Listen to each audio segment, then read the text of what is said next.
Grand Rising, or whatever time of day it is you're watching me. Welcome to Revolution Sundays. I'm Dr. A.G. Green Sr. Welcome into this powerful spiritual and digital assembly on this particular day. I'm so, again, honored and privileged to know you.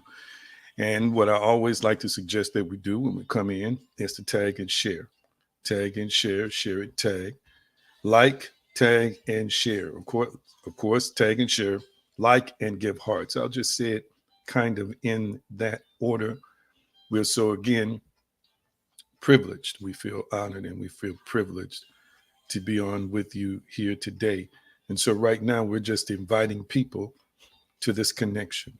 We're inviting people to this gathering. We're inviting people to join us in this spiritual and digital space. That's right. Speak as you come into each other.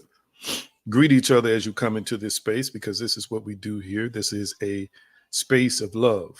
This is a space of kindness. This is a space of joy. This is a space of peace. Almighty, we just thank you and praise you for these moments that we are spending with you and each other. Thank you today that this has been allowed to be. I thank you for everyone who's watching me now. I thank you for their willingness and openness to grow in grace, to grow in knowledge, to grow as a being. We just bless you and praise you for these, what I consider to be rare divine opportunities. Purge us and cleanse us from anything that would hinder us, and let the best of your heart and the best of your mind be a part of us. Lead us and guide us into truth. Let us evolve, transform, and ascend. Deliver us from perceived evil, that which might be within and that which might be without. And deliver us from any chains that we have imposed on ourselves. We just thank you and we just praise you in the moment. We are becoming more and more like you every day. And we bless you in Yeshua's name, his way, his power, consciousness. It is so. And so it is. Come on, welcome in. Welcome in. Have you tagged and shared? Have you shared and tagged? Have you tagged and shared? Have you shared and tagged? Let me know if you've tagged and shared, or if you have shared and tagged. That's right. Grand rising to everybody. Or even if you're watching me in replay, I greet you also as well. Thank you so much for tuning in on this particular day, at this particular time, at this particular moment. You are meant to be here. And let's just invite a few more people in. And also be mindful of, more specifically on Facebook, that lights and hearts impact the algorithm in a positive way, and will draw more people into this broadcast today. Thank you so much. Thank you so much for all of you all who are tuned in and connected. What a blessing it is. What an honor and a privilege it is to be with you on today. Now, I just got a text message from a classmate. And then after the classmate, I got a text from my mother that kind of has altered my mindset a little bit. A great man of God here in the local area, Bishop Larry Williams. Larry Williams just passed. He was a powerful, dynamic spirit, a good friend of my mother and father, always kind and gentle to me. And as I said, I went to school with a couple of his children. And so we keep Soletta Williams and her family in our prayers on this particular day. A great man has crossed over, and I honor him in the moment as he's now part of the great collective and divine beyond space and time. And he is now a part of the ancestral group. We honor his name, we honor his life, and we honor his life. All right, so here we are here, we are here, we are here. I always like to remind you of what Philippians chapter 4, verse 13 tells us, that I can do all things through Christ. I can do all things through the Christos. I can do all things through the essence, the spirit, the power, the mind of Yeshua. And so I want you to type it in the comment section. I can. Type the words I can. You can fill in the blank of I can, of I can. I can exude confidence. I can overcome any enemies that live within. I can persevere. I can win. I can accomplish anything. Oh my goodness. I don't just want you to type it in the comment section. I want you to speak it out loud. I can. Come on.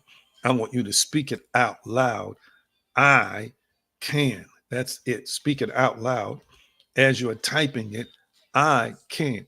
It is important that you hear yourself say these words.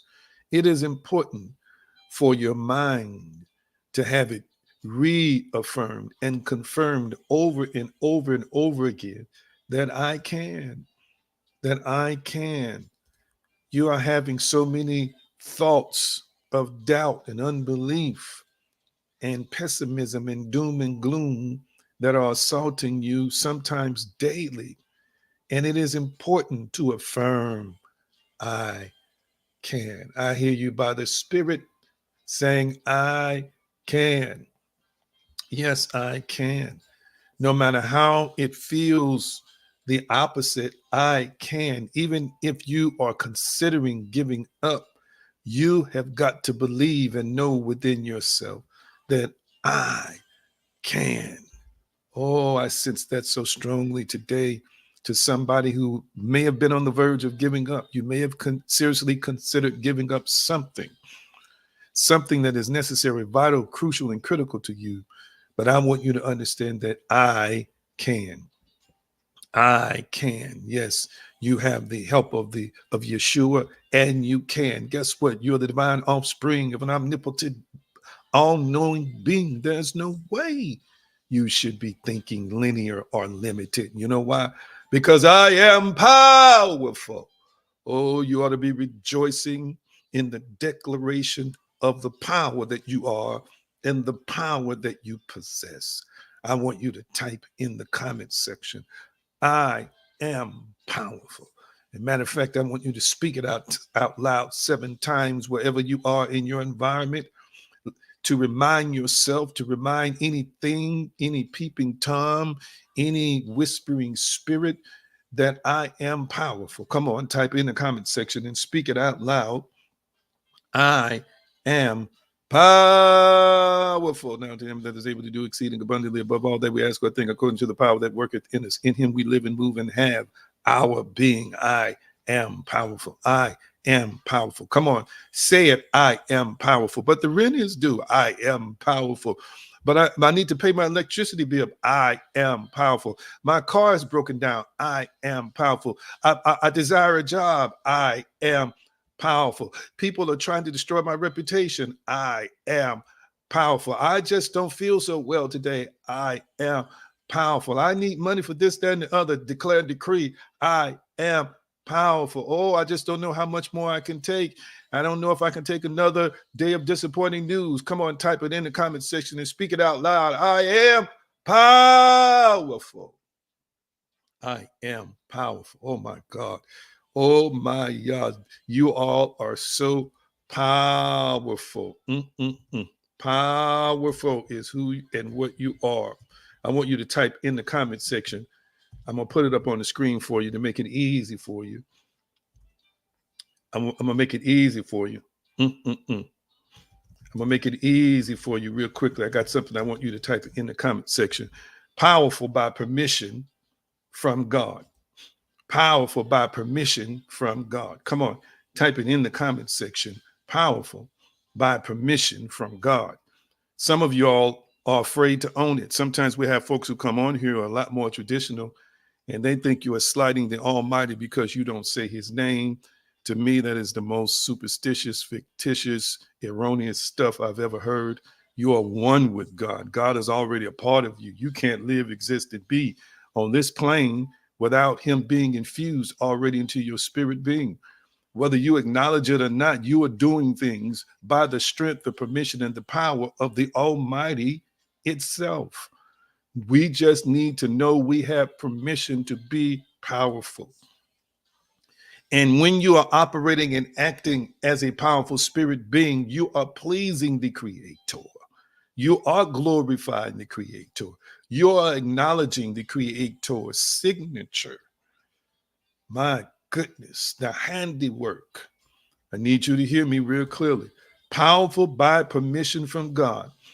Personalize it right now. Come on, say it wherever you are. I am powerful by permission from God. Say it again. I am powerful by permission from God. Say it one more time. I am powerful by permission from God. Hey, I felt something. I felt something moving in my innermost being, as we say. You are powerful by permission from God. Every time you exert intellectual power, you are pleasing God. Every time you release love, pure love, unadulterated love, you are pleasing God. Every time you forgive, you are pleasing God. Every time you use your abilities to help somebody else, you are pleasing God. If you're great, you're just great. If you're good at something, you're just good at something.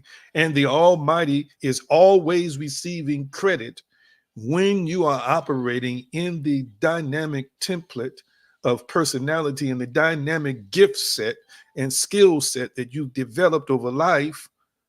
You are pleasing the Father by demonstrating as a creation the talents, gifts, and abilities that you have.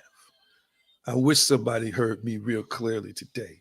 Yep, that's right. This is not illegal. This is highly legal. You are powerful by permission from God. And I'm so glad to see you and you and you and you on this particular morning. All right. I want to remind you that I have a powerful book out that I need you all to go out and get as soon as possible.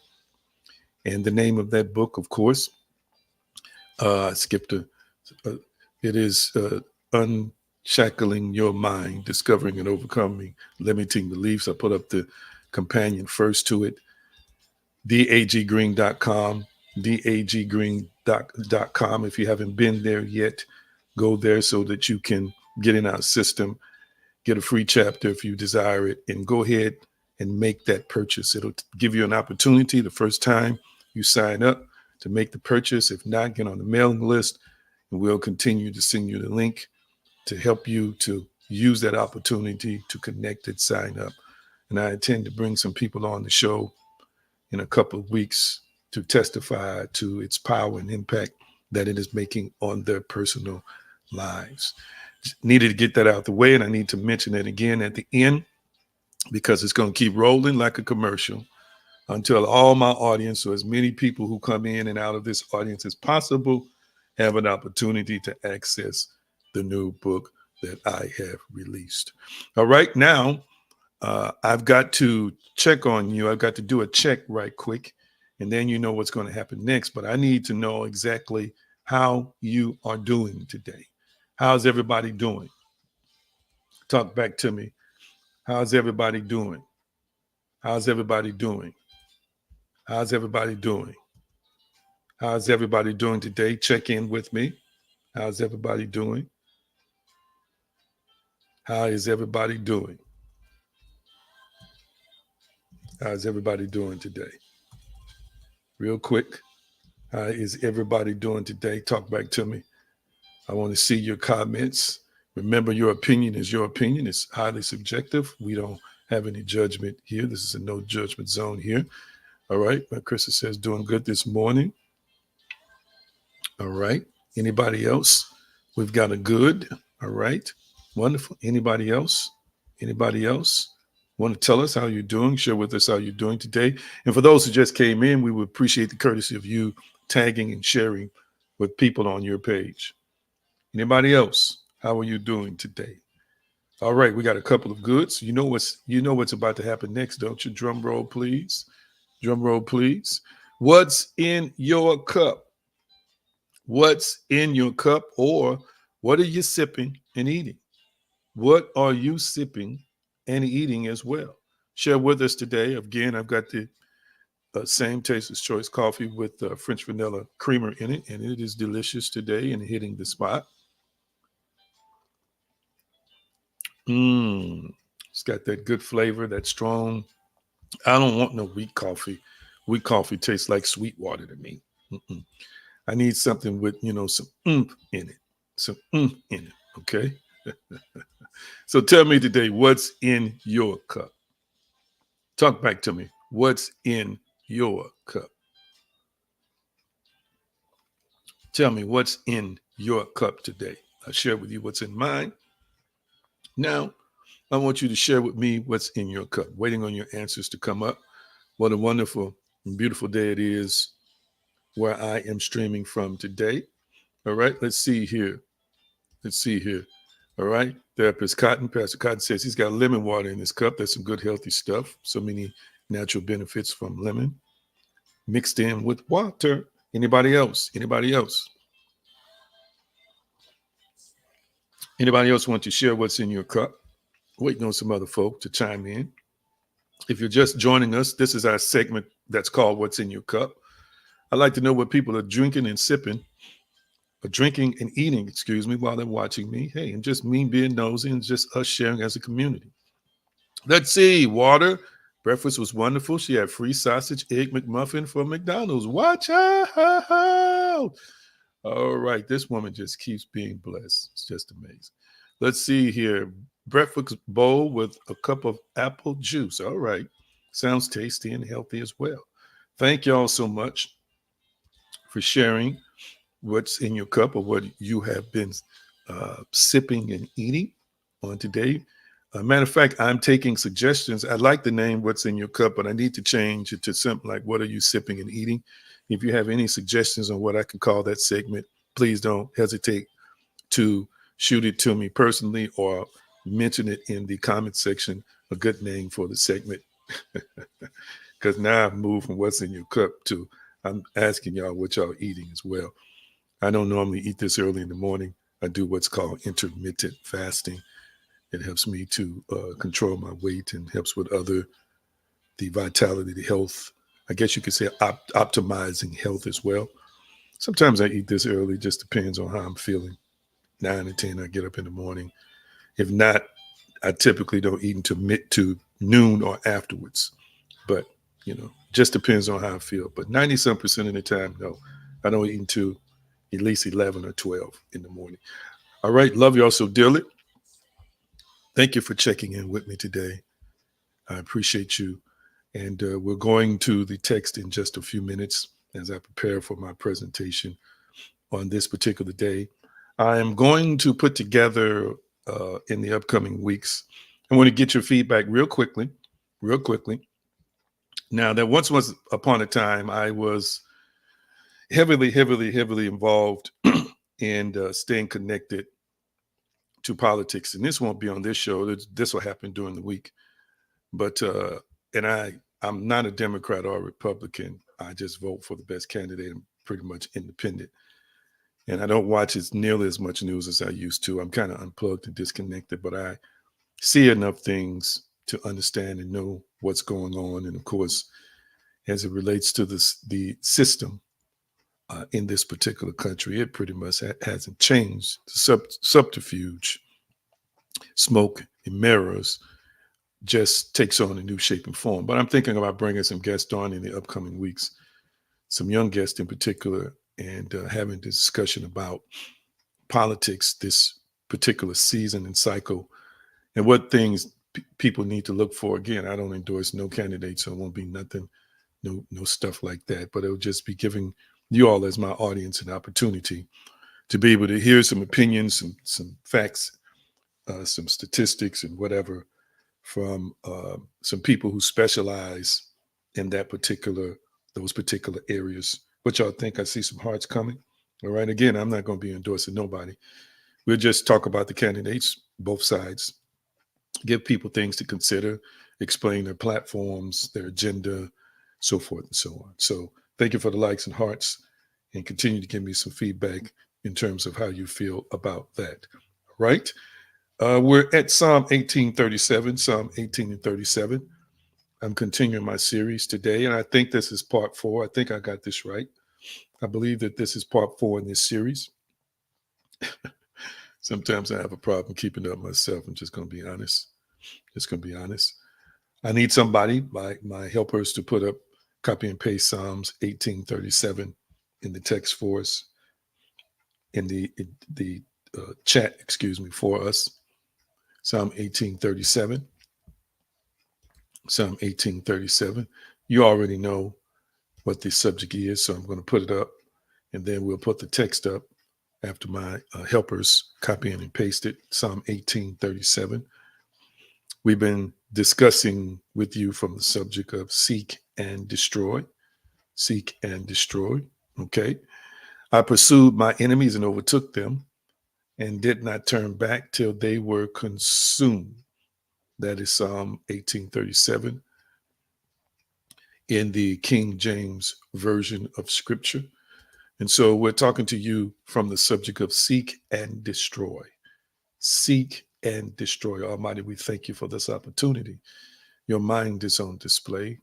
We thank you for the infinite knowledge, wisdom, and love that you possess. Your all-knowingness is being shared, deposited, downloaded in us in simultaneity. We give you praise and we magnify you. In Yeshua's name it is so, and so it is. And so we pick up again in discussing David's song.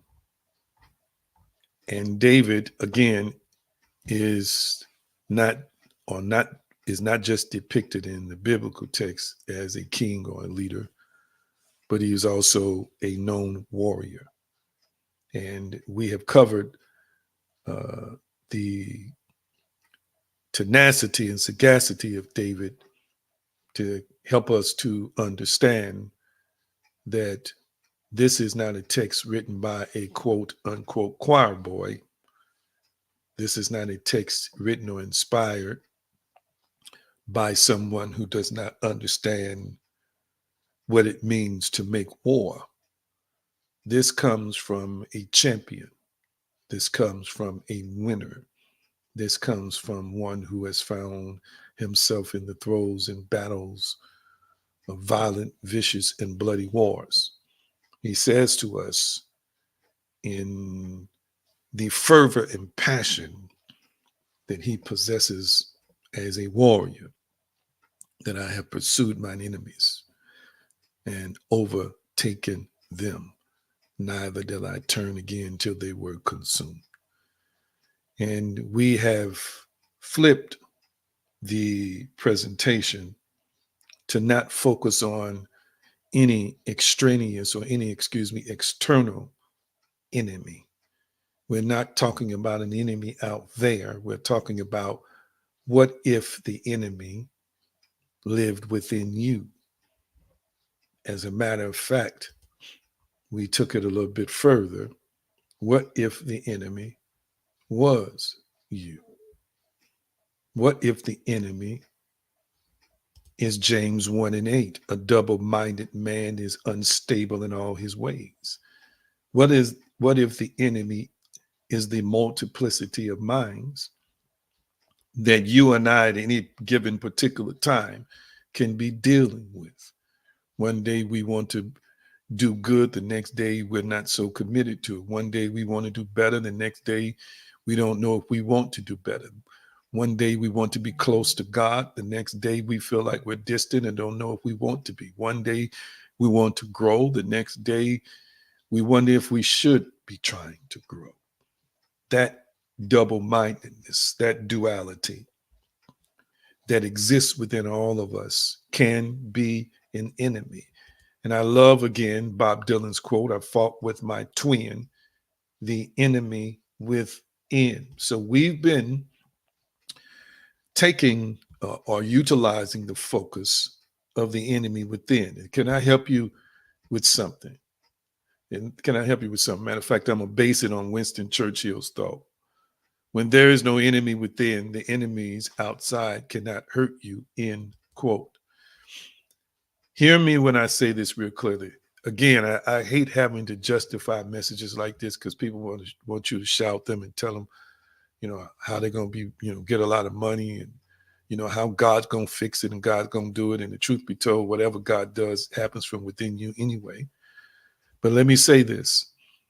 Those messages only go a few feet or a few yards or a few days. And literally after that, there's a small group of people who profit from them. Because if we do not start identifying that everything works from the inside out, and more specifically, on this occasion, understand that the enemy is not somebody outside of you, the enemy lives within you, then this is why we're going to see people have marginal growth, marginal development, and marginal success. Now, the truth be told, you can throw rocks. I'm going to give you an example. You can throw rocks in a crowd and somebody can catch the rock and say, oh, this is beneficial. I can use this in my garden. Another person can catch the rock and say, this is going to be an awesome, awesome paperweight. But another person going to get hit in the head with the rock. Another person, the rock is going to hit the ground. Another person will never see the rock coming and not be able to know where it is to take advantage of. This is how messages work. I just want to be honest. And many times we are seeing meager returns and meager results in people manifesting good things in their lives because we're spreading seed on ground that's hard, that's not cultivated, that's not developed at times, and doesn't have enough nutrients in the soil. And so as a result of this, if people are not taught to focus on the fact that the message and the seeds that are being disseminated through the propagation of word speech can only prosper based on how the person sees themselves, how the person conceives God, conceives themselves, and ultimately interprets the message. And if your interpretation is poor, the message can really be good coming from the sender, but when you receive it, you won't benefit from the goodness of the message sent from the sender because of the way you see it. Lord have mercy. It's all about the way you see it. I want you to hear me real clearly. There are a lot of messages that are being spoken and taught even today. And you'll have people in the crowd saying, well, that's not for me. It's not about me. When in essence, the bias created a wall.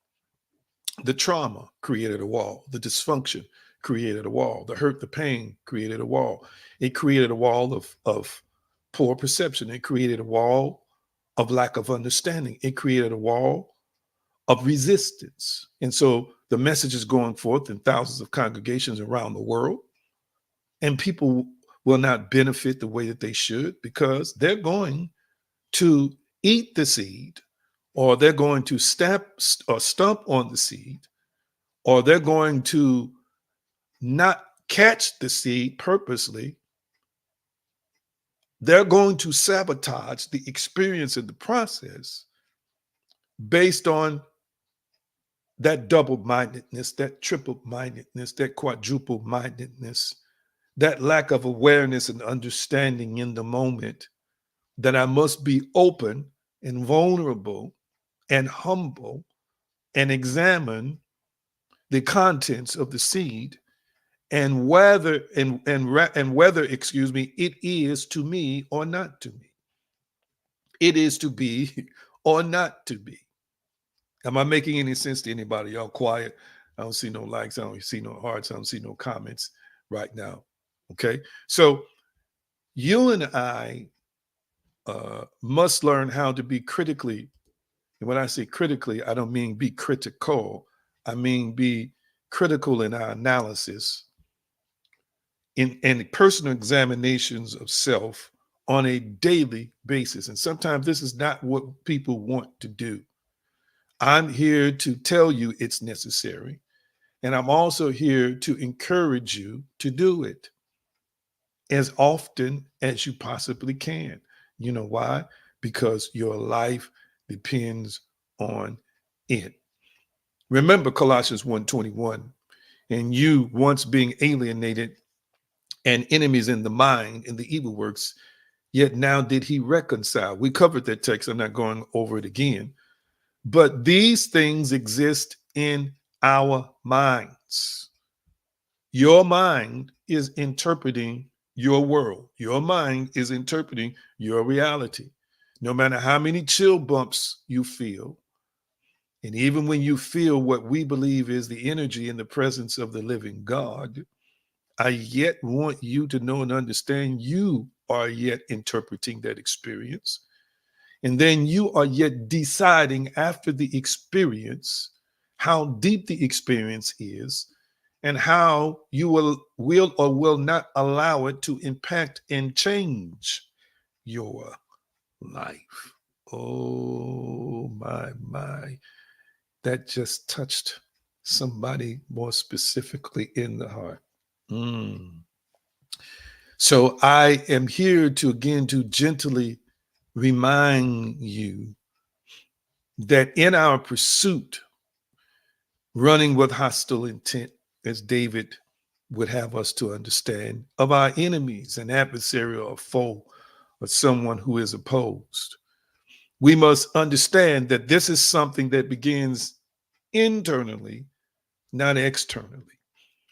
I want you to type it in the comment section. We've typed it before. We're going to type it again. I want you to type it in the comment section. I live from the inside out. Come on, type it in the comment section. I live from the inside out. Type it in the comment section, family.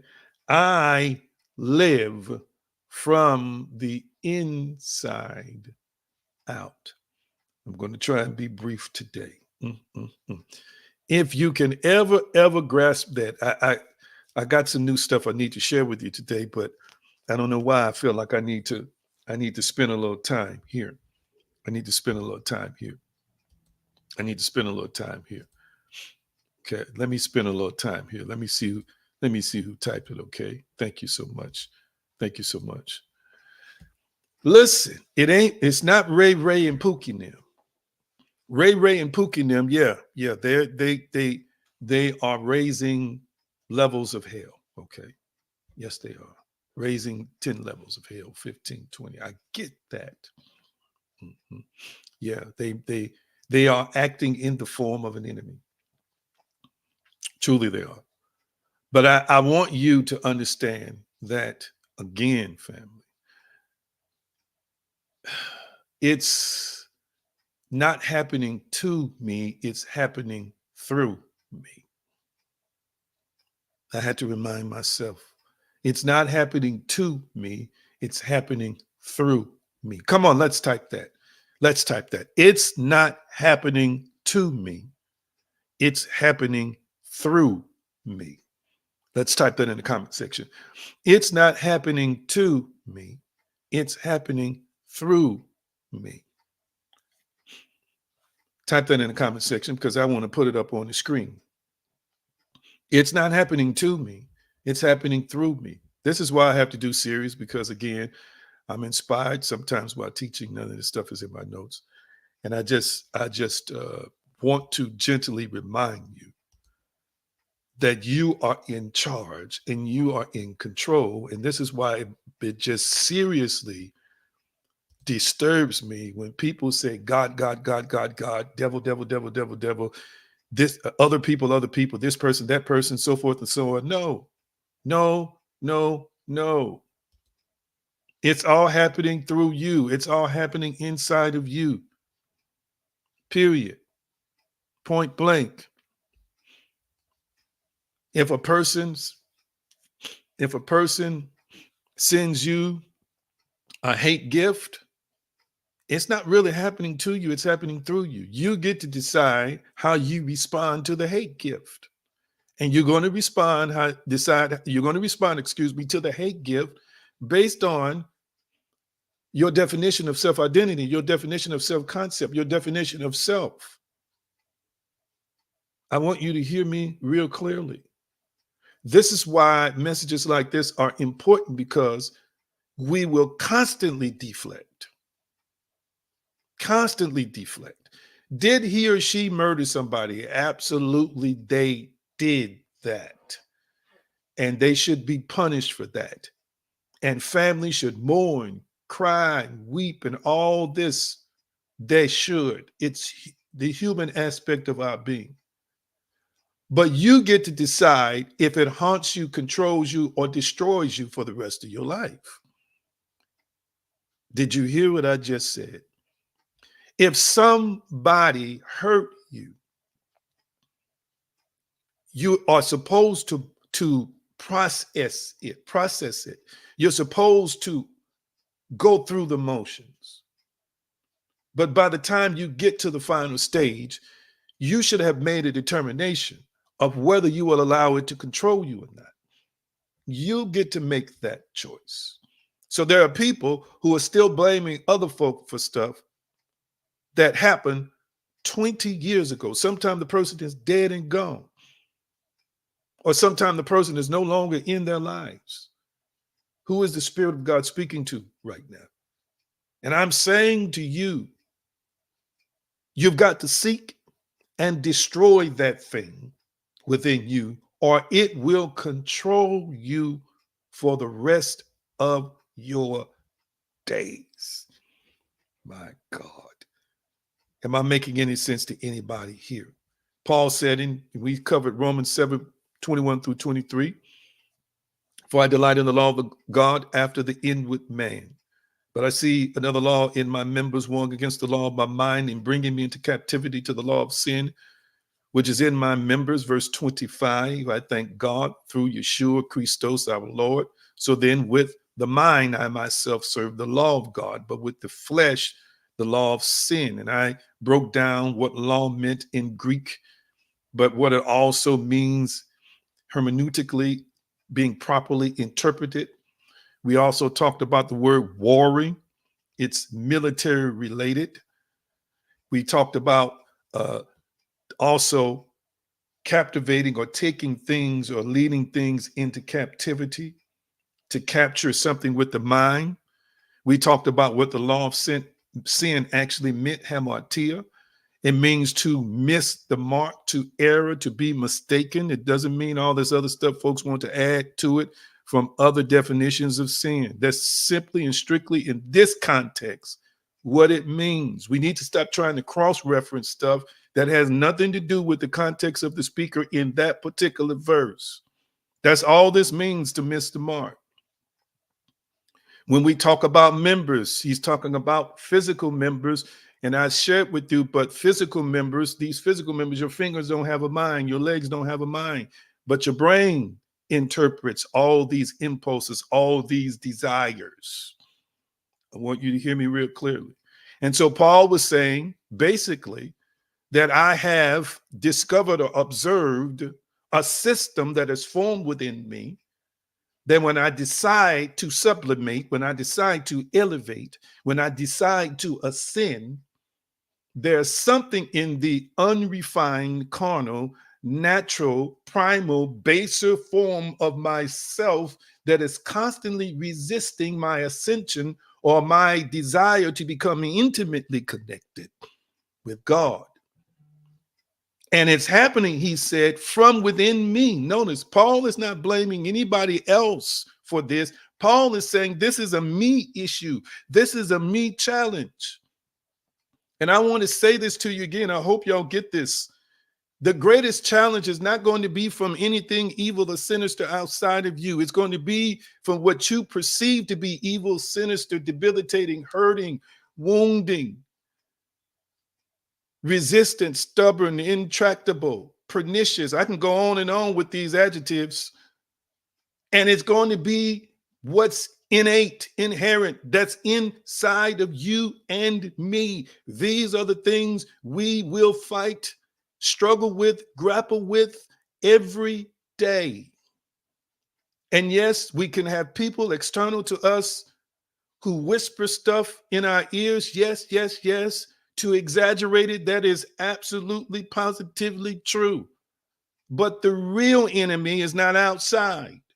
The real enemy is inside.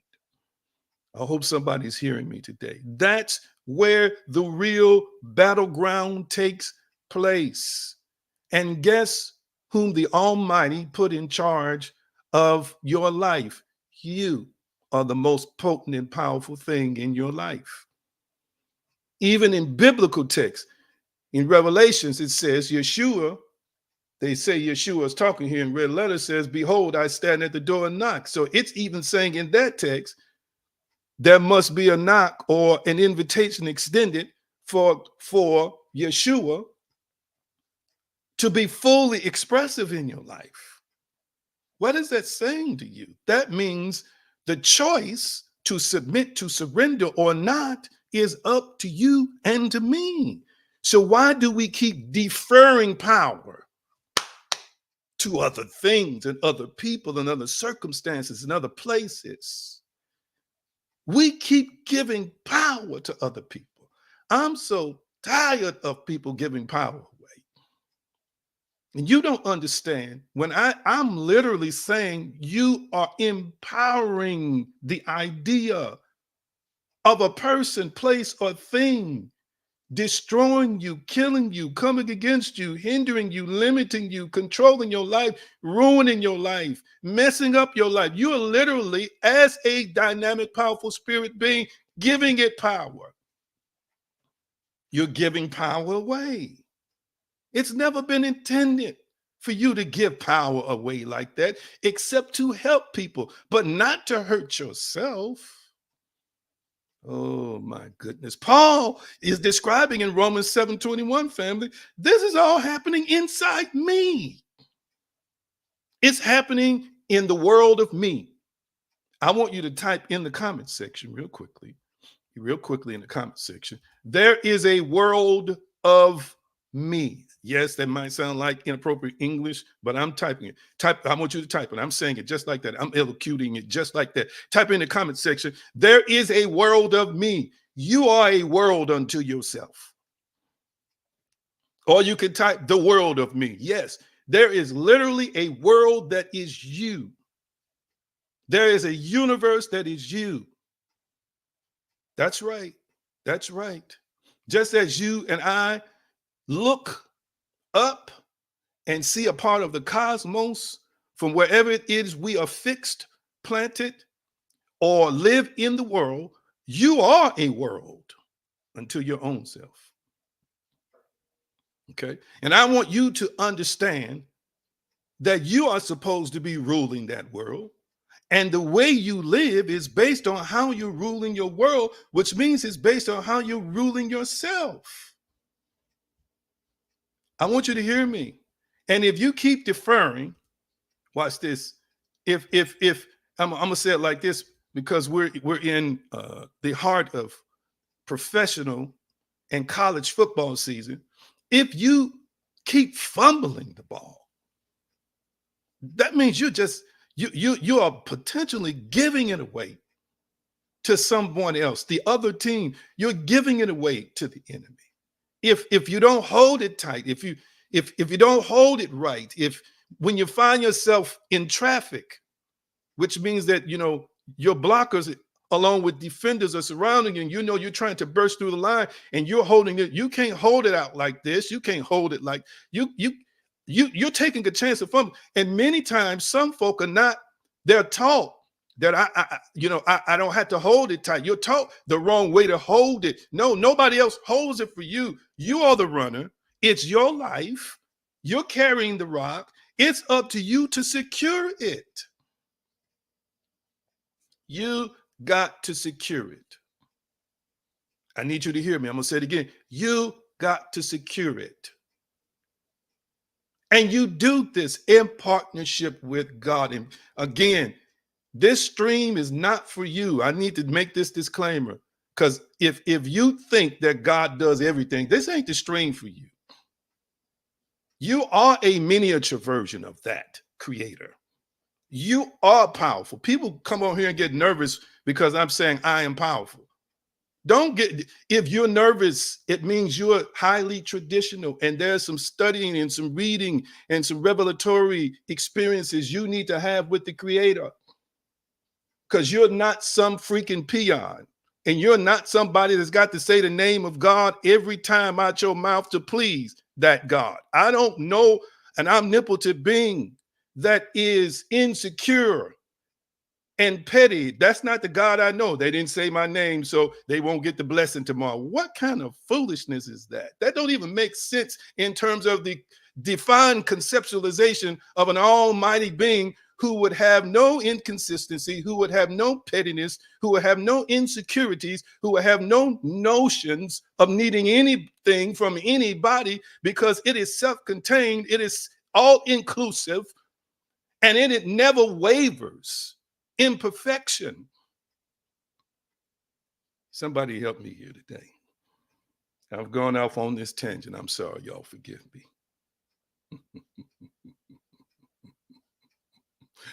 I'm laughing at myself right now. I am laughing at myself. I'm so tired of you people serving God in fear, just fear all the time. Yes, fear is reverential and respect too. We should respect the Almighty, but my God, some of y'all, every word, oh, I didn't say that right, so I feel so bad. It's like, oh, it's over with. He's left me, and God, please help me. What kind of God is that? All right, I'm done. Let me move on. I got to. Come on, somebody. Y'all help me. Y'all help me. He goes on to say in Psalms 18:37, let me get to this good part today. Let me look at my time. I got some time left. He says in the good part, we get into the new part, excuse me. He said, I chased mine enemies and caught them, overtaken them. This is where we want to work a little bit today. I have pursued mine enemies, and overtaken them. Overtaken them. This struck me as very interesting today. The word overtaken in Hebrew, nasag, it means to reach, meaning, reach, or your enemies were running from you, and you with your own speed caught up to them, your own action caught up to them. It, of course, means to overtake. It means to take hold upon. So now we're talking to you about seek and destroy. I'm talking to you about the enemy within. I got a question to ask you. What do you do once you've caught your enemies? What do you do once you've caught your enemies? Wow. I got a question for you. What do you do once you've caught your enemies? We've had this build up until this point.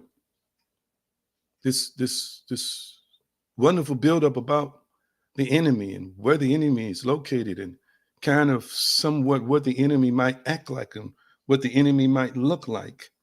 But what do you do when you have caught this enemy that we've been dressing up and in general vagaries describing? What do you do? Hear me. Once you have caught that person that is in the form of an enemy to you, what do you do with it? Once you've caught the hater lying on you, what do you do with them? Oh, I got a better one. Once you have caught yourself with your own hand in the cookie jar of your own life, sabotaging, stealing from yourself, what do you do? What do you do when you realize the enemy is your thoughts? It's nobody else's. The onus is on you. You realize it's all been the way you thinking. See, this is another thing that people don't want to own up to, that something could actually be them. Oh, it's got to be the devil. It's got to be a demon. It's got to be Sally. It's got to be Susan. It's got to be John. No, what if it's you? What do you do when you discover that it's you? It's your thoughts. What do you do when you discover that it's your hateful ways? It's your petty ways. It's your vindictive, revengeful ways. It's your defensive self. What do you do when you discover that you're living in a prison of your own thoughts, a wall of thoughts that have a lot of stories embedded in those walls? What do you do when you realize it's you acting funny, not nobody else acting funny? You think it's other folk acting funny toward you, but it's you acting funny. What do you do when you have a sixth sense moment? Anybody know what I'm talking about when I say a sixth sense moment? Let me hear you. Anybody know what I'm talking about when I say a sixth sense moment? I'm referring to the movie The Sixth Sense. Let me go back in here and look and see. Has anybody who watched The Sixth Sense here? Okay, I got to know. One note. Anybody else watch The Sixth Sense? It's a powerful movie that Bruce Willis, okay, Therapist Cotton, he know what I'm talking about. Started in many, many years ago. Many, many years ago. Okay. Bruce Willis doesn't realize until the end, he thinks everybody else is dead. He doesn't realize until the end, he's the one that's actually dead. So the world is strange. Strange things are happening around him. Did I get that right, Pastor Cotton and Pamela? Because y'all watched it. Destiny, you watched it. It's been years since I watched it, but that's what I remember. It was a great, great, riveting movie. Until you finally get to the point. I'm sorry to give it away to people who never saw it before. Yes, he was seeing ghosts. He thought it was ghosts. I'm sorry. Thank you, Destiny. She let me know I'm on the right track. The whole time the movie is weird. It's off. Something strange going on here. There's something weird happening here. And then he starts thinking. He starts realizing, oh my God, he's thinking these people are dead. Oh, and then it just escalates from there until finally at the end, he realizes it's not them that's dead, it's him that's dead. What do you do when you have a sixth sense moment when you thought everybody else around you was strange, but it was you? You thought everybody else around you was invading your world, but it was you. You thought everybody else around you was out of place, but it was you. You thought everybody else around you was spooky, but it was you who were dead the whole time. I'm going to call it Calkin moment. What do you do with that, though? How do you handle that, though? Do you say the devil just killed me and what? So and so killed me and that's why what? No. I got to ask you the question. What do you do? Do you defer the blame to other people? Do you put it on other folk? Do you say that this is other people? How do you handle that? We talking about this enemy, but I got a question. What you going to do when you find this enemy and find out that this enemy has been you?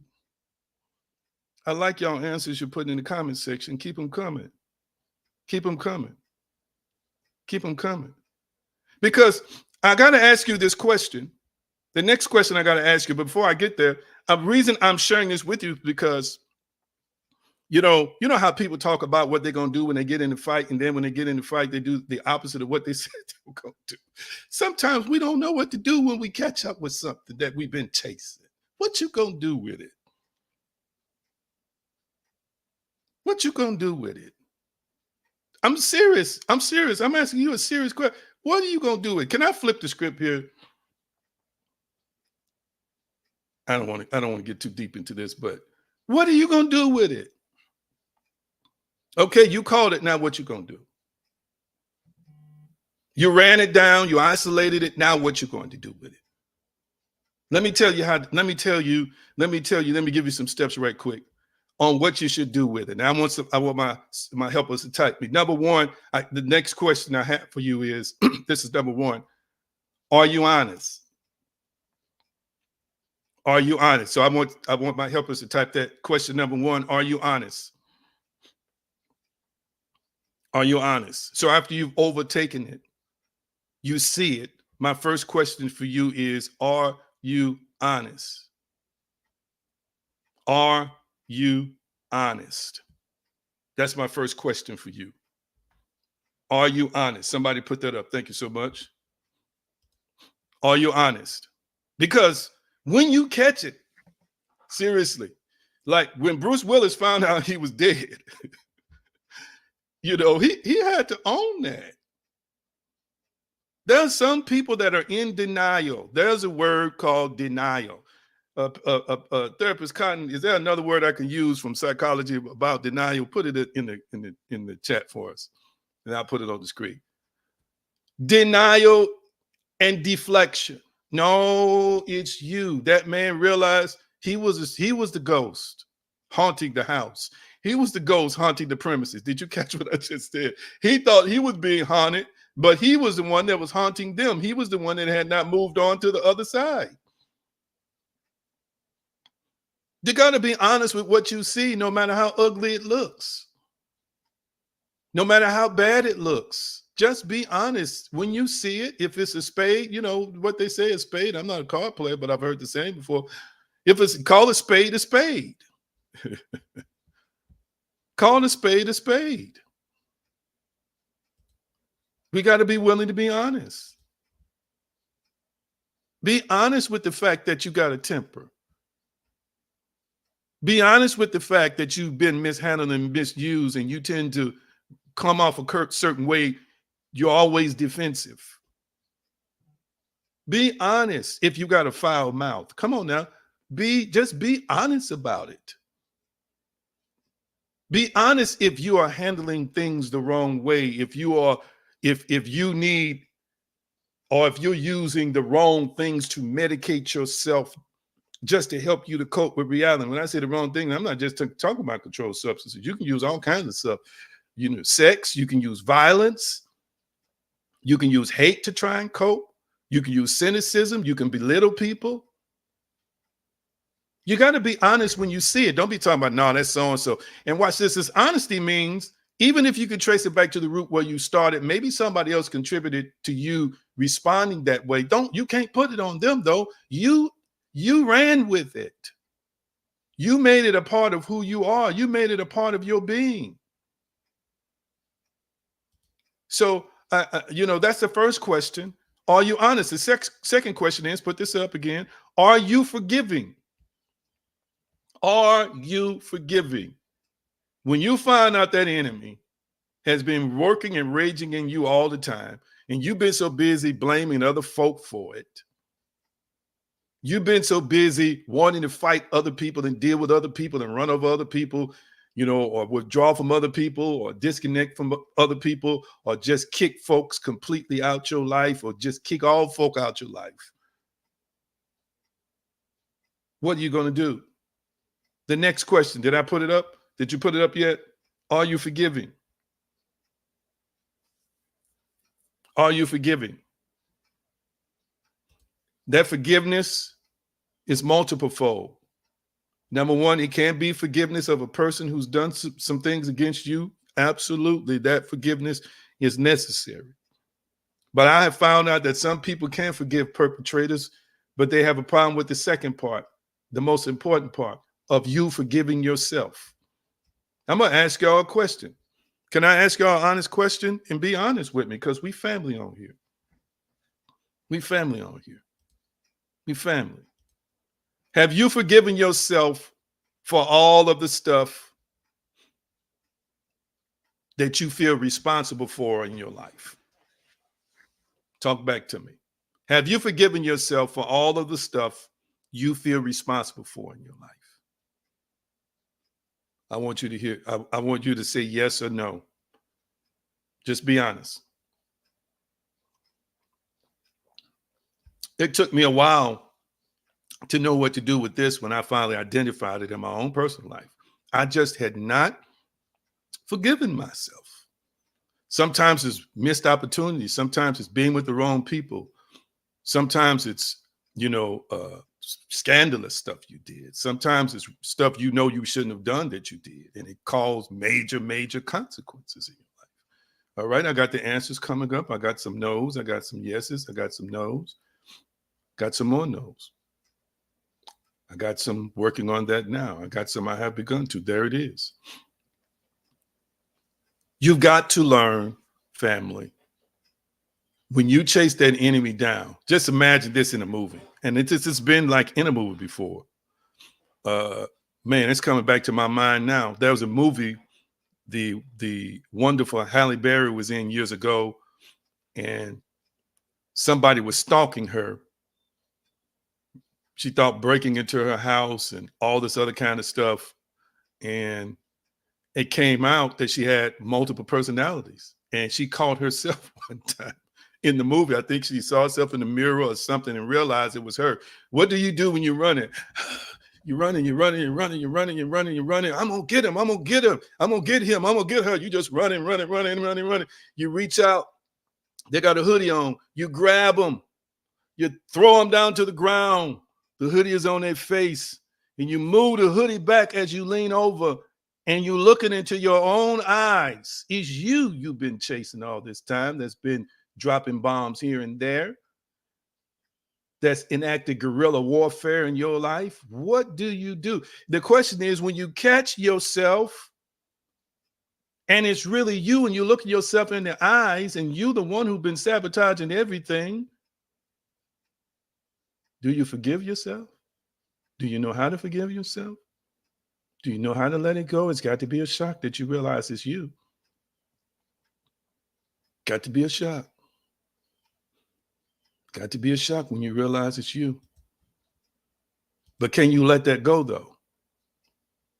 Can you let that go that you brought the wrong man into your life and made babies with him? Can you let that go that you stayed on that job too long?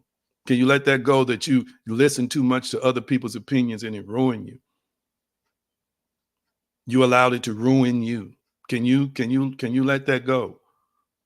Can you let that go that, yes, you put yourself in a position to be taken advantage of like that, and for your family to be impacted like that? Can you forgive yourself? Can you forgive yourself for being a past drug addict? Can you forgive yourself for wasting many years? Mm-hmm. Can you forgive yourself for that streak of promiscuity you had, all these sexual partners in a short period of time? Because you've been condemned already by the church. That's why some of y'all haven't forgiven yourself. Religion has condemned you. And so you just feel like you're supposed to damn yourself every day. I'm here to challenge you and ask you, can you forgive yourself? You talked out of turn. Can you forgive yourself? You did something wrong. You should own that you did it, but can you forgive yourself? Some of y'all let the best thing that ever happened walk out your life. Can you forgive yourself? Some of y'all gave up, great opportunities, dare I say, because you were ignorant and stupid in the moment. I've been there before. But can you forgive yourself? Can you stop looking backwards? Can you stop looking backwards? We caught that enemy now. We looking at that enemy eye to eye. You let yourself stay in that church too long. You let yourself stay in that self-condemnation too long. Can you forgive yourself for all of the money you wasted? All of the thousands of dollars. Now you broke and don't have nothing and you struggling. Can you waste it? Can you forgive yourself for all of the things you wasted? Some of you missed your education and you're having a problem forgiving yourself. Some of you didn't finish college and you're having a problem forgiving yourself. Some of you have been stuck with an emotional bill, emotional baggage. Seem like you're the only one carrying it. The person you were with, like they moved on, they don't care that nothing happened.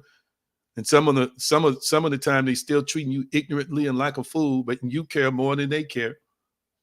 Can you forgive yourself? Can you?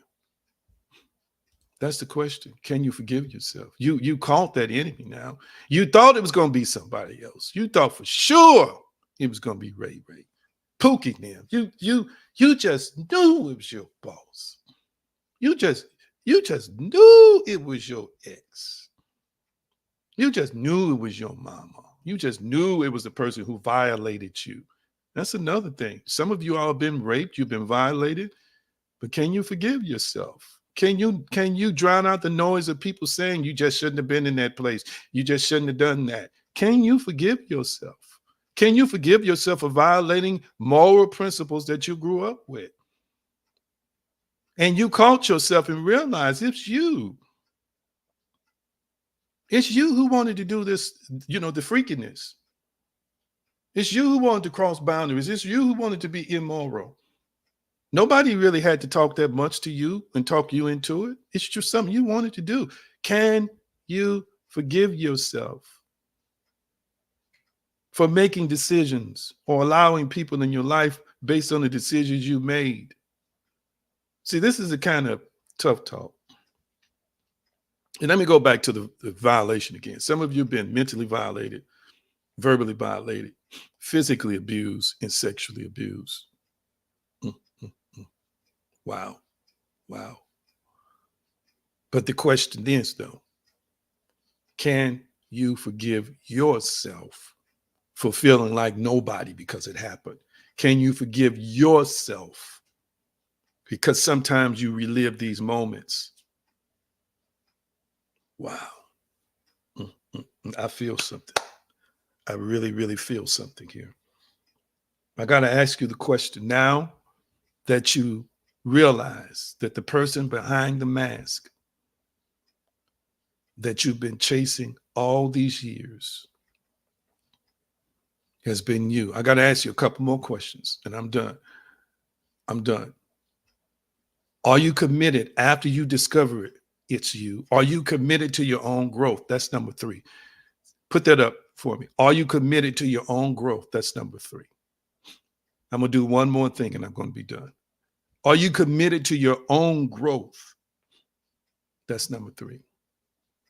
Are you committed to your own growth? Let me see if that's been put up yet before I move to number 4 and make my final point today. Wow. Thank you. Are you committed to your own growth? You've got to make a commitment to your own growth, family. And when I say committed, I mean doing whatever it takes to be better, whatever it takes to confront and address that part of you that's been killing you, destroying you like acid, eating away at you slowly, that part of you that's been pulling all these strings, making you not trust and triggering you in moments to act like a plumb fool. You got to confront that part of you. You got to confront not just the pain, but the origins of the pain. You got to confront those memories. But are you committed to your own growth? By any means necessary, any good means necessary, are you committed to it? That's the question. I don't want to belabor that point too much. And number 4, can you heal or kill it? Can you heal or kill it? That's number 4. Can you heal it or kill it? Let's just say it. It. Can you heal it or kill it? Let's do it like that. Can you heal it or kill it? Can you heal it or kill it? I want to see it come up. This is good.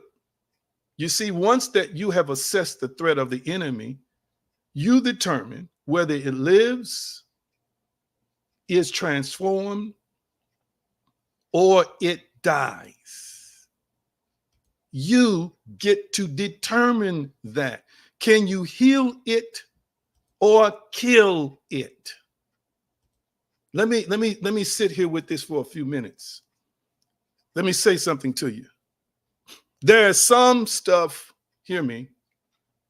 The reason why I use the all or nothing, the heal it or kill it. I don't want to call his name, but my cousin was on the road with a very famous pastor, very, very, very, very, very, very, very well known, doing a play. And they were having issues one time with the cast. And they constantly, had to discipline people, sometimes send them home. People just were causing chaos and, being difficult, and, doing stuff they shouldn't have been doing. And, the leader who was over the play, who wrote the play, is having a meeting with the cast one day, and he said, I'm paraphrasing, but he said, well, I handle problems is one of 2 ways. He says, I use a needle or a gun. And he goes on to say to them, he said, my needle is for healing it. There's something comes up that I can just suture it and fix it. We good. He said, but then there comes a time when you realize you can't heal something. He said, that's when I take my gun and I just shoot it. Yeah. And I'm asking you the question. What do you do when you realize that there's some stuff, some relationships, some people, come on now, some parts of you, you just need to eradicate. You just need to get out of you. You just need to, it needs to go. It needs to be destroyed. Are you hearing what I'm saying? Can I tell y'all something? I've been saying this for years. And remember, I'm not talking to nobody in particular. I've said this from the pulpit over the last 30 years.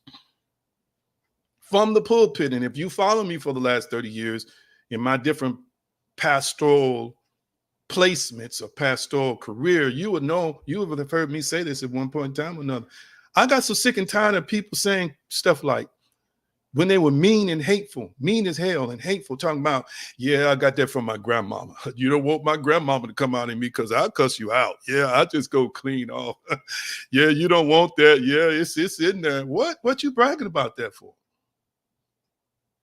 You need to kill that.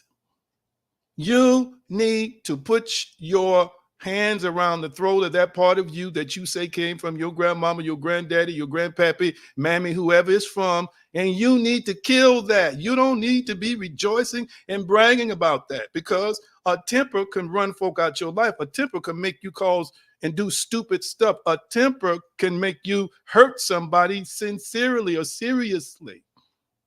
That ain't something you need to heal. That's something you need to kill. Wow, I don't see no likes and hearts now. Y'all bragging about carrying on family traits. That's destructive. That's not helpful. That's divisive. That's dividing. That's violent. Why? Because typically that person doesn't want to do the work to address it. They don't want to do the work to deal with it. People that just told them it's all right for them to have that part, they have justified within themselves. Oh, it's just all right for me to be like this. It's all right for me to hurt people. As you just hurt them and just roll over them like, you know, a tank, just roll over them like a giant boulder and destroy everything in my way when I have my 5 minutes of rage or 10 minutes of rage, because grandmama did it all the time. Granddaddy did it all the time. My uncle Slewfoot did it all the time. That's no justification for you, though. Lord have mercy, help a brother. So I say to you, my family, do you heal it? Do you transform it? Or do you kill that enemy within? Sometime that part of you can be healed. It's got to be healed. It needs to be healed. That's true.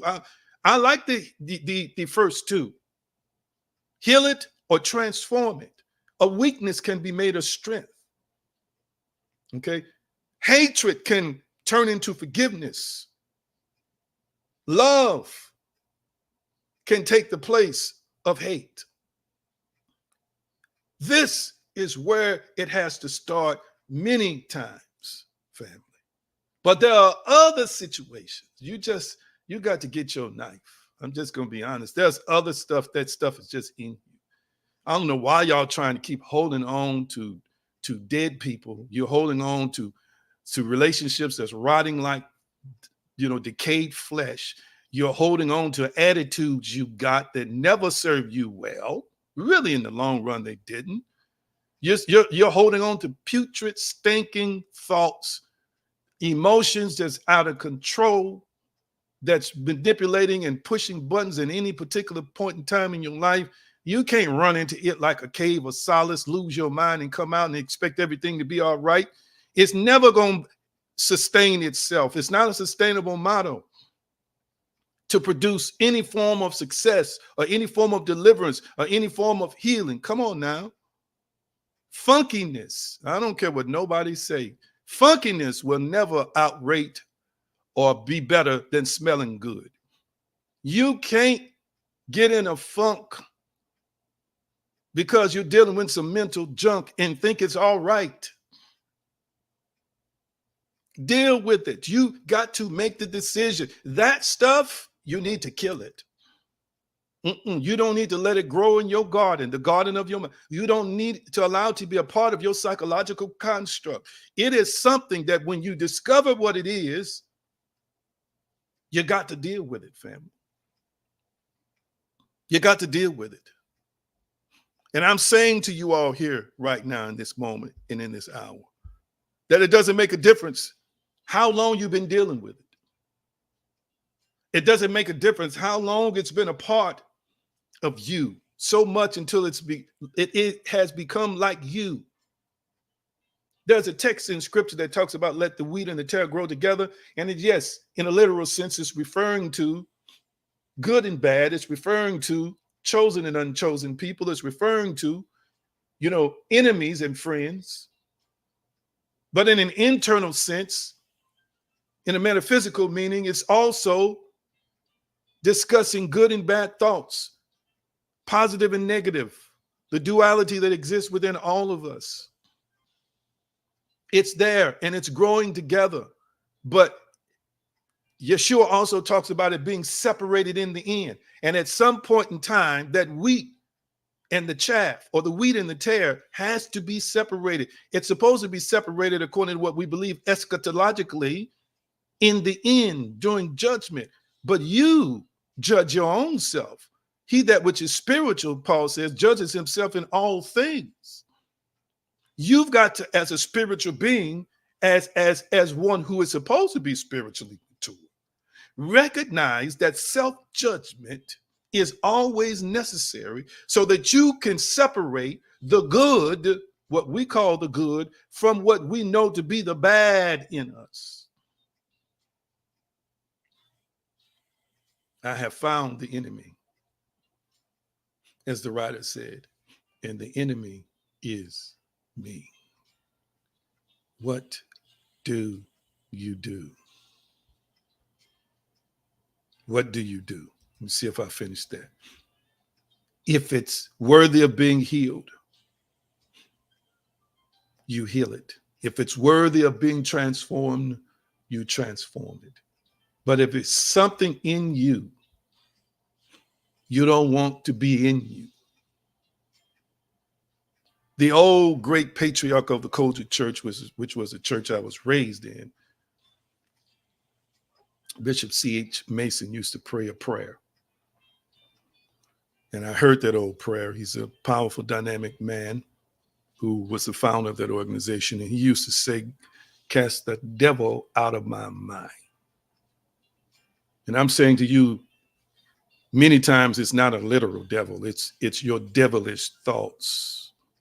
It's devilish ways that comes from being traumatized, wounded, violated, that creates an enemy inside of us. And it needs to be cast out of your mind. If you cannot heal it, if it's not worthy of healing, if it's not worthy of transforming, your relationship with that thought, your relationship with that idea, your relationship with those persons, your relationship with those places sometimes need to be killed. Take your knife out and cut its throat. Take your 357 Magnum out and bang, bang, bang it. I want to say this to you, and I'm done. Even in medicine, even in medical science,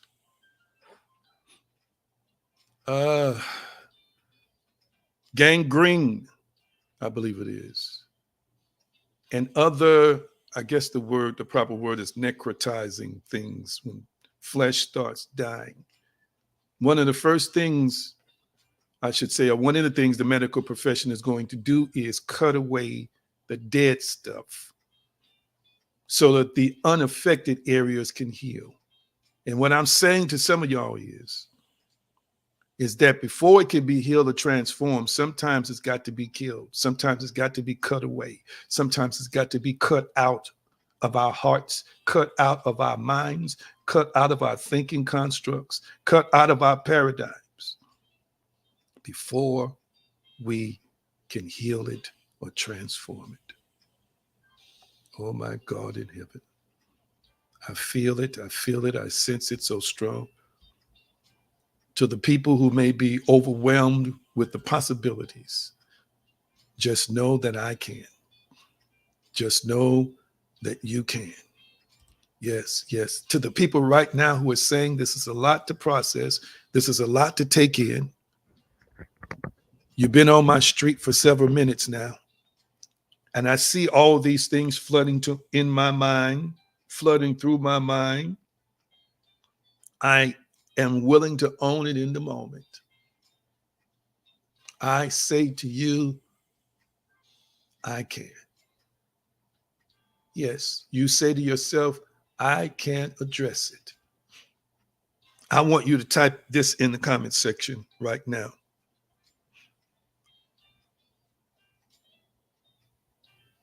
What I'm dealing with may be a lot,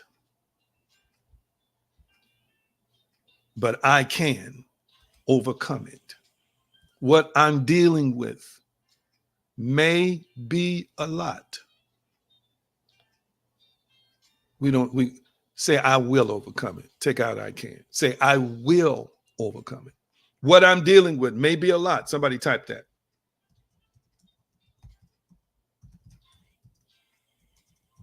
But I will overcome it.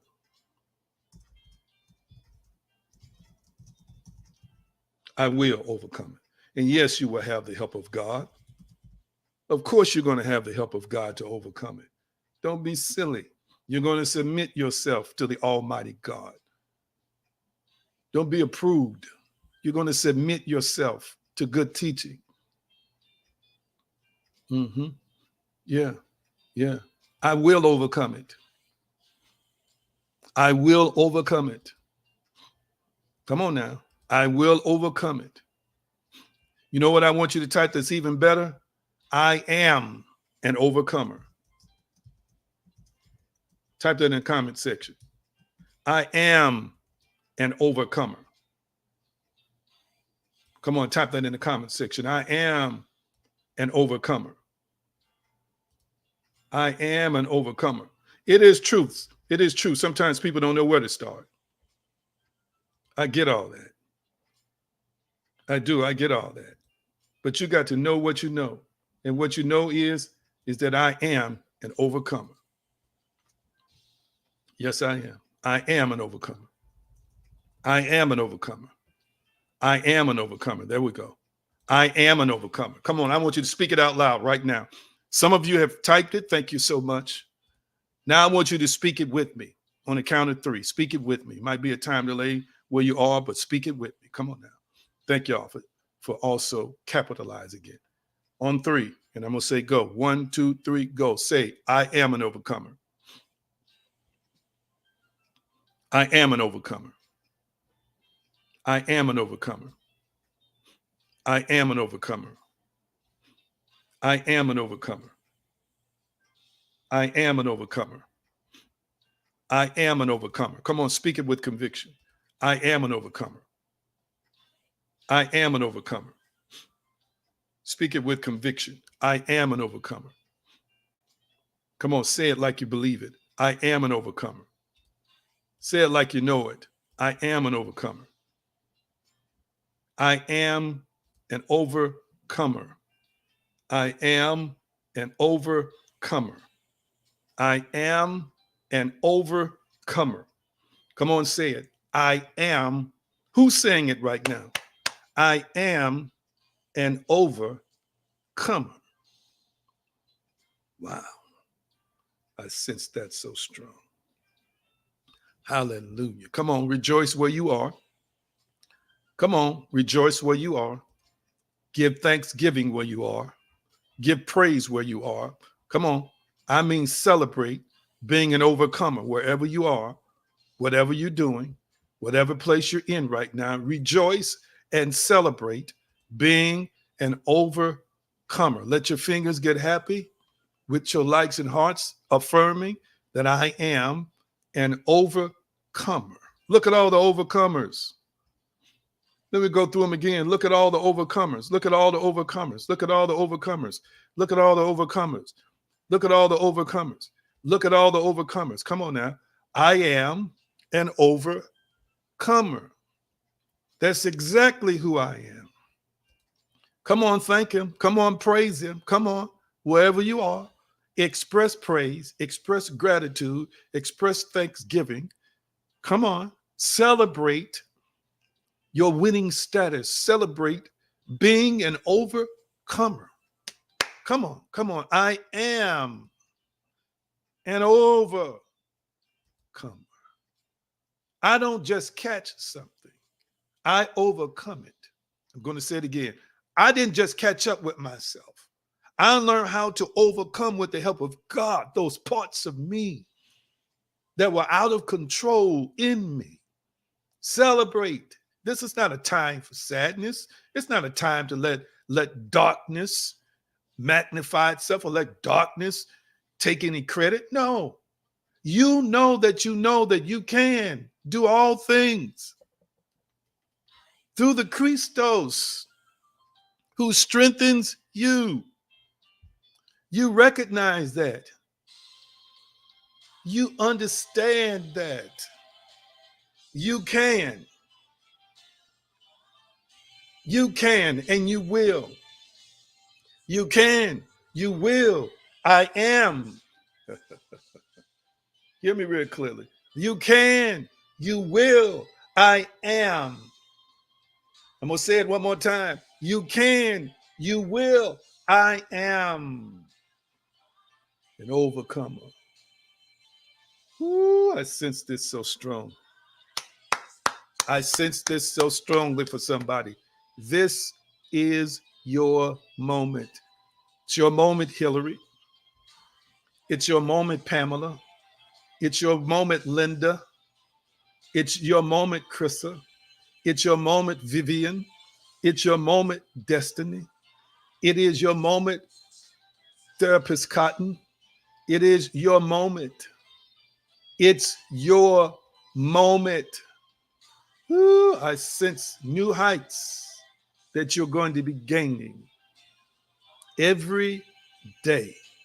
New heights you're going to be gaining every day. Pamela Moore, hear the heart of God. New heights you're going to be gaining every day. Oh, my. I said one more time.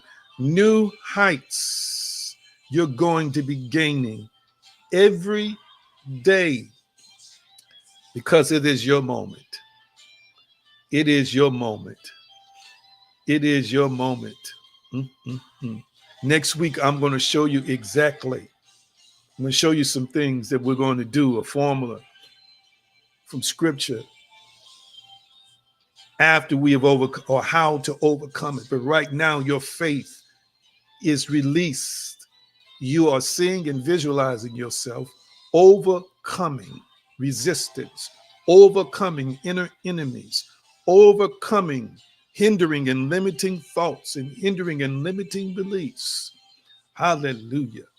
Ooh, my. Don't let it catch you. Don't let it destroy you. Don't let it disturb you. Don't let it hinder you. And to those people who have moments where they question whether I can, where they question whether I will, whether they question whether I am, I say to you, hold on. I say to you, be encouraged. I say to you, never ever give up. I say to you, believe in God, believe in yourself. Note that all things are possible when you believe.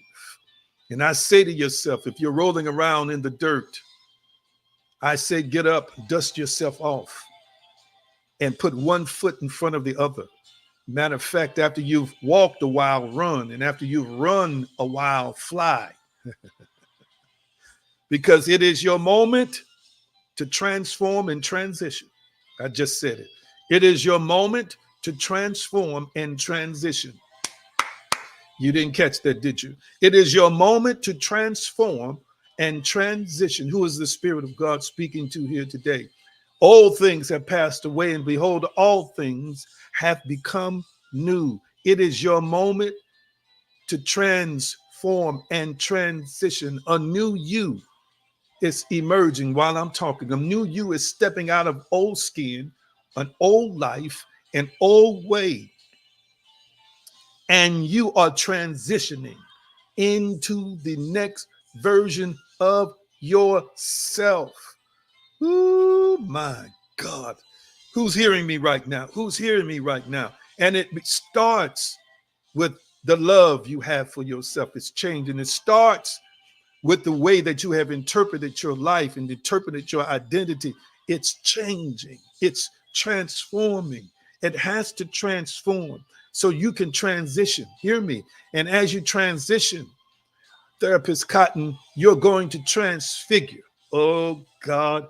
Can I let God speak for a few more minutes? I know I'm over time. Let me get off here. Can I let God speak for a few more minutes? Can I let God speak for a few more minutes? My God. Come on. Your glow is about to change. That's what I just hear. Your glow is about to change. Your aura is about to change. That's what I'm talking about. The presence, the aura, and the glory of the Almighty, the glory of the power of God is shifting and changing in your life.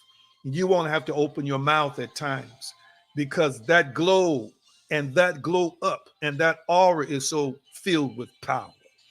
It's so filled with dynamic, unlimited energy. My God, until things are just going to shift when you step in the room. Things are going to just shift as you think about it. Things are going to just shift, my God, as you walk forward through life. I need somebody to hear what the Spirit is saying. The glow, the glow, the glow, the glow, the glow, the glow, the glow, the glow. The glow, the glow, the glow. I got to shut it down here. The glow, the glow, the glow, the glow, the glow, the glow, the glow, the glow, the glow, the glow, the glow. I got to leave you with this. I got to leave you with this, family. Glow up. They tell you to grow up, but I'm telling you to glow up. I want you to type in the comment section, I'm glowing up. Come on, type that in the comment section. I'm glowing up.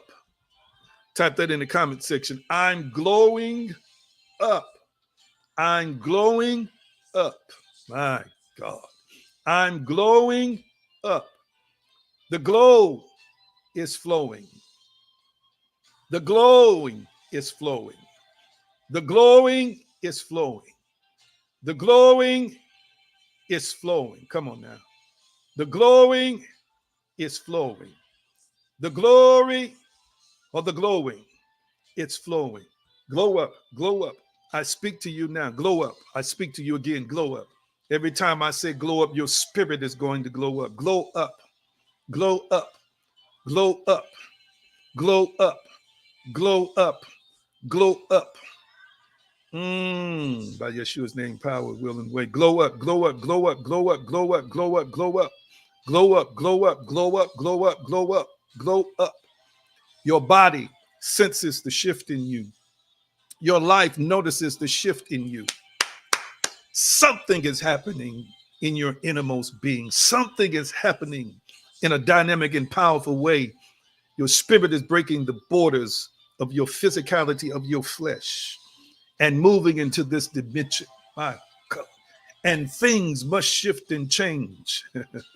Things must shift and change. I want you to hear what I'm saying.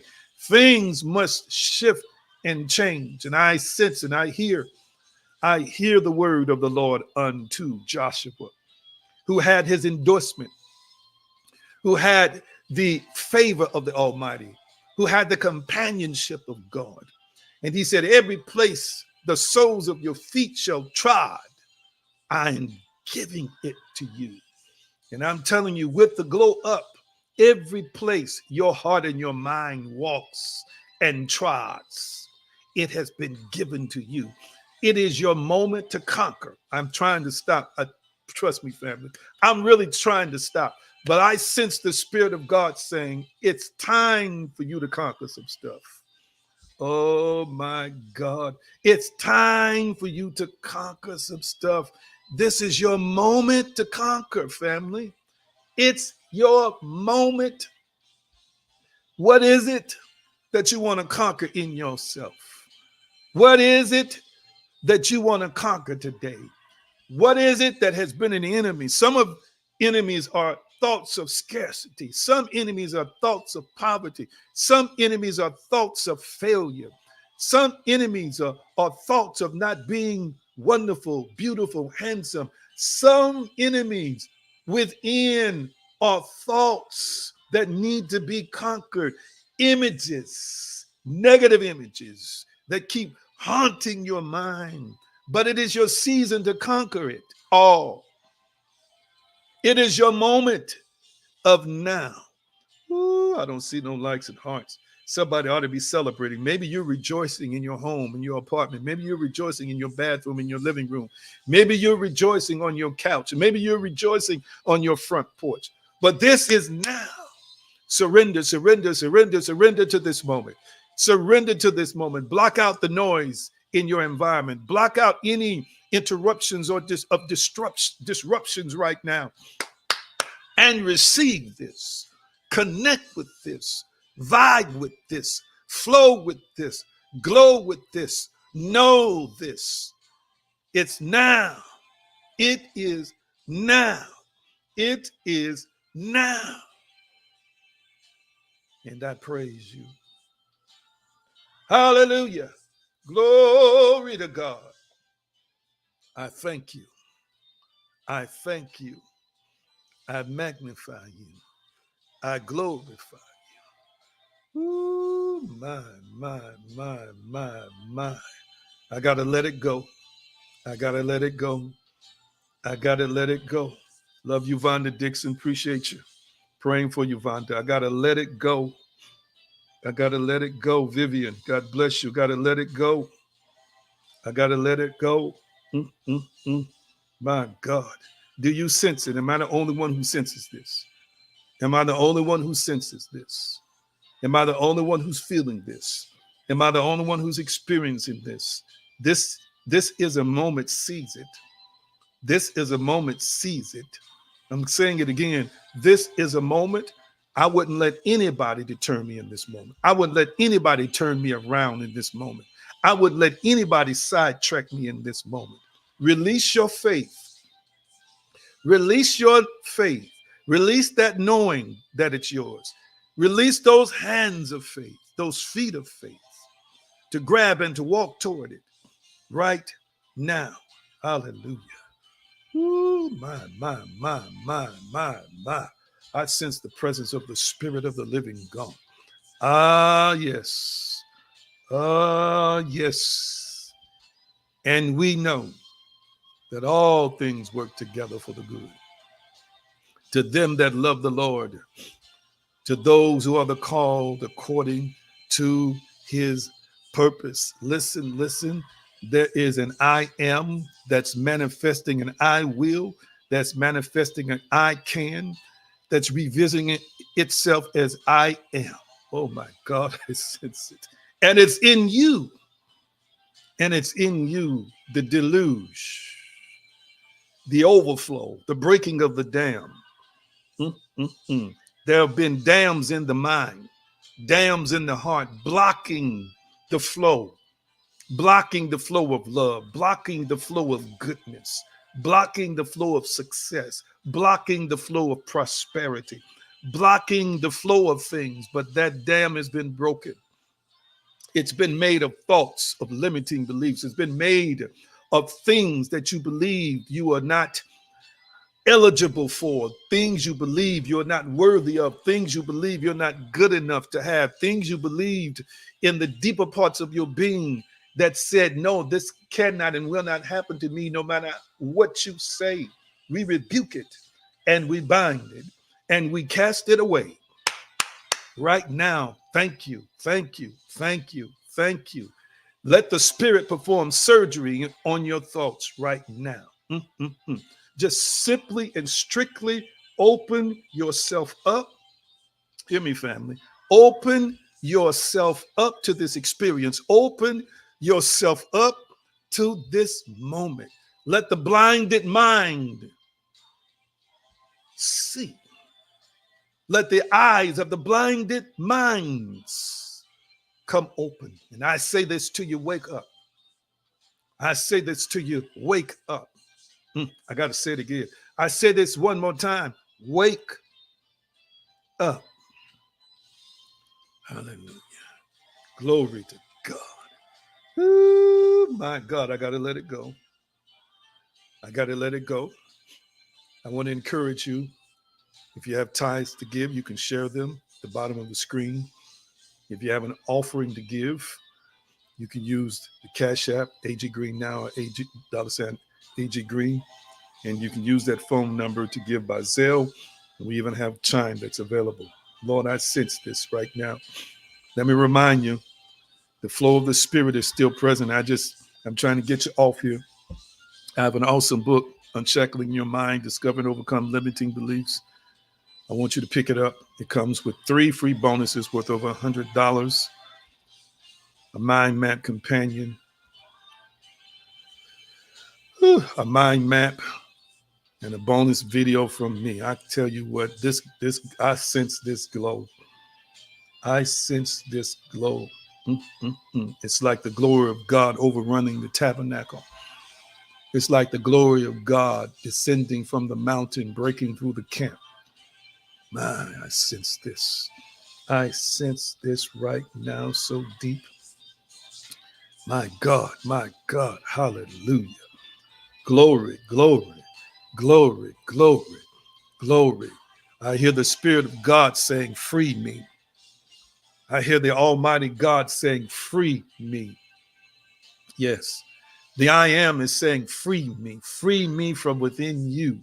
Free me from within your paradigm. Free me from behind the walls that you've shut him in, that you've disposed him behind. Come on now, free God, to be powerful, to be magnificent, to be dynamic, to be all powerful. Free God to heal you, free God to make you whole, free God to deliver you out of whatever situation or circumstance you're in, free God to be your partner, free God to guide you, free God. Ooh, my. Who is the Spirit of the living God talking to here right now? Who is the living God talking to here right now? I gotta go. I gotta go. I gotta go. I gotta go. I'm going to release you with the shalom blessing today. I love you so dearly. I almost love you frantically. And I am so thankful and grateful for you here on this day. We'll be back with the next installment next week. And again, don't forget to take advantage of the given opportunities to sow your seed as well as buy your book. Shalom, shalom, peace, wholeness, and prosperity. Nothing missing and nothing broken. Thank you, Yeshua. It is so, and so it is. See you next.